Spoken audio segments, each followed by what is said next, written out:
La vita delle città e dei paesi della Sardegna, di piccole e grandi comunità. La storia, le tradizioni, la cultura, le stagioni dell'anno, le feste del calendario, i riti popolari che fanno parte del loro codice genetico. Piccole e grandi comunità che hanno alle spalle vicende storiche rilevanti come Sardara, nel Campidano di Cagliari, 4.500 abitanti, una consolidata vocazione agricola e la volontà di puntare sulle terme per rafforzare l'apparato economico. È un paese come tanti del Campidano, un paese agricolo soprattutto e pastorale anche, vero? E i nostri padri sono quasi tutti agricoltori, anzi meglio contadini, perché l'agricoltore in capo a Sardara era il conte Orrù, il quale possedeva quasi tutti i terreni di Sardara, i quali sono andati divisi poi quando loro se ne sono andati. Il conte Orrù è uno dei personaggi più prestigiosi della nostra terra, della nostra terra, per dire non solo Sardara, anche dintorni. È stato fatto conte da Carlo Alberto. Sardara punta tantissimo alla valorizzazione delle sue risorse, che sono in primo luogo le terme. Sardara è conosciuta da tempi immemorabili per le terme e pensiamo che da questo settore possa venire un rilancio del turismo assieme alla valorizzazione dei beni culturali. Il nostro museo si afferma sempre più come un interessante museo locale, un piccolo museo locale, ma che nel suo genere diventa molto interessante, insomma.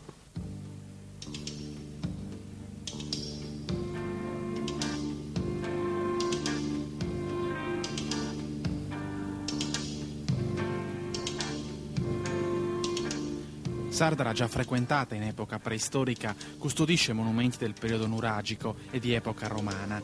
Nel Medioevo, per la sua posizione strategica al confine tra il Giudicato d'Arborea e il Giudicato di Cagliari, venne protetta con una robusta recinzione di cui rimangono poche tracce. La storia di Sardara, l'età dei nuraghi, gli echi, le testimonianze di una grande civiltà. È un paese che si è fatto notare molto nell'antichità, nell'età nuragica, perché qui abbiamo il famoso tempio di età nuragica di Sant'Anastasia, vero?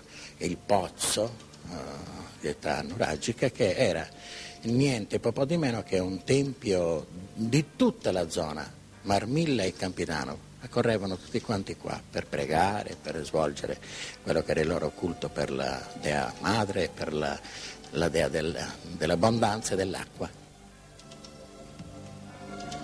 I romani sfruttarono razionalmente le terme con l'edificazione di un vasto e articolato complesso architettonico. I Neapoliti, Neapolis è là vicino alla zona del Stagno di Marcedì, la grande città romana, la nuova città Neapolis, no? Come dice il nome. Ecco, i Neapoliti venivano qui alle terme dove c'erano le acque, ecco, venivano qui perché loro, i romani, non conoscevano il mare come zona di sollazzo e di vacanza, però le acque se non c'erano se le inventavano, quindi queste c'erano e ci venivano molto volentieri, e per poter venire avevano fatto una bellissima strada che partiva da Neapolis fino a Santa Maria Acquas, alle terme di Sardara. Le terme per Sardara sono sempre state una risorsa straordinaria. L'area termale ha avuto un ruolo centrale nella vita di questa comunità. Lo stesso giudice d'Arborea, Ugone II, era un ospite fisso per curare la sua grotta. Nella zona delle terme sorge la chiesetta di Santa Maria dei Acquas, chiesetta santuario di forme gotiche. È il cuore del culto in onore della Madonna delle Acque, una storia secolare, storia di fede, di rispetto grande verso la religione. Per sfuggire alle incursioni barbaresche, gli abitanti del vecchio insediamento di Villa Abbas nascondono il simulacro della Vergine. Fu ritrovato e, avendolo trovato proprio presso la sorgente termale più calda delle terme, fu chiamata Santa Maria ad Acquas, mentre, come ho detto, probabilmente prima era chiamata la Madonna del Rimedio, la Madonna delle Grazie o la Madonna del Latte Dolce, tant'è vero che le caratteristiche del simulacro è quella della mamma che allatta il bambino, e questo ci fa pensare ad una devozione che veniva da Costantinopoli, la Galato Trofusa, la nutrice.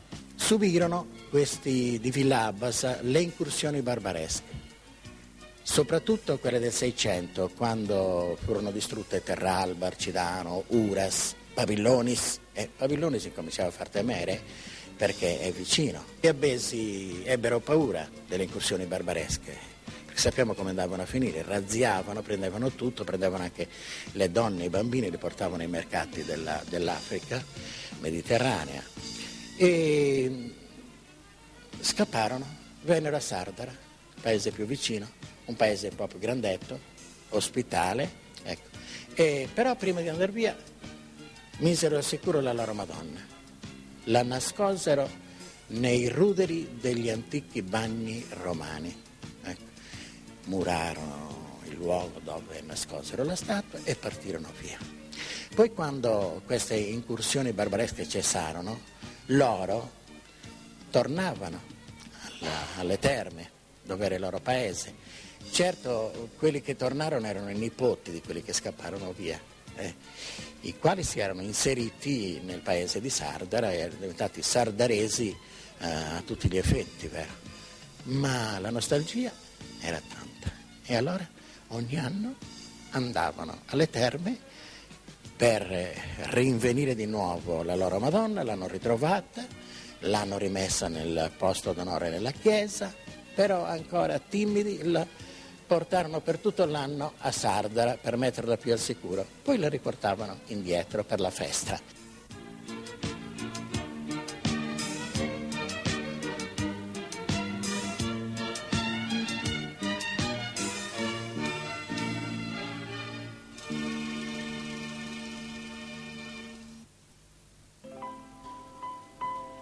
La festa di Santa Maria Aquas, festa grande di tutta la diocesi di Ales Terralba, un cammino di fede tra la chiesa parrocchiale dell'Assunta e il santuario di Santa Maria Aquas, un paio di chilometri da coprire per trasferire il simulacro della Vergine da Sacresia Manna alla chiesetta delle Terme. Fatiche di fedeli, fatiche che non si sentono. Poi viene compiuto il tragitto inverso per riportare la Vergine nella chiesa grande che la ospita tutto l'anno. Un mesto pellegrinaggio che si svolge al ritorno in uno scenario crepuscolare, illuminato da luci deboli. La festa di una comunità che coltiva con cura il senso della storia e delle tradizioni. Santa Maria Aquas è la Madonna, è un titolo dato alla Madonna, che non è neanche il titolo originale. Il titolo originale era la Madonna del Latte Dolce. E questo addirittura ha fatto pensare a qualcuno che fosse di origine bizantina, questa anche la statua e la festa. La festa è a immemorabili. Per i sardaresi questa festa è stata sempre conosciuta, è sempre celebrata, aspettata, preparata, con tutto il carattere religioso e folcloristico anche, con tutte quelle capacità che ci sono, ecco, di possibilità. E il popolo è sempre intervenuto a questa festa.